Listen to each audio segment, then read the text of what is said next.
তুমি না তওবা করেছিলে? তুমি না শুধুমাত্র আল্লাহর জন্য সবকিছু ছেড়ে দিয়েছিলে? বুঝতে পেরেছিলে কোথায় তোমার আসল ঠিকানা? ভুলে গেছ? আবার কোন পাপ তোমায় গ্রাস করে নিল? তুমি তো সেই যে নিজের পাপের প্রতি অনুতপ্ত হয়ে সিজদায় পড়ে অঝরে কেঁদেছিলে। তাহলে আবার কেন দুনিয়ার ধোকায় পড়ে গেলে? কেন ভুলে গেলে কোথায় তোমার আসল গন্তব্য? তুমি কি হার মেনে নিয়েছো নফসের কাছে? তুমি এত দুর্বল? ভুলে গেছো তুমি কার বান্দা? কে তোমার রব? তোমার রব তো সর্বশক্তিমান।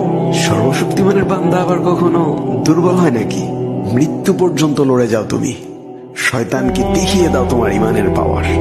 শয়তানের ধোকায় পড়ে অনেক পাপ করে ফেলেছো, তাই নিরাশ হয়ে গেছো তুমি, তাই না? তুমি কি জানো না তোমার রব কতটা মহান? তিনি তো তোমাকে ক্ষমা করার জন্য অপেক্ষা করছেন। তাই ফিরে আসো সেই রবের দুয়ারে, যার দুয়ার কখনো বন্ধ হয় না।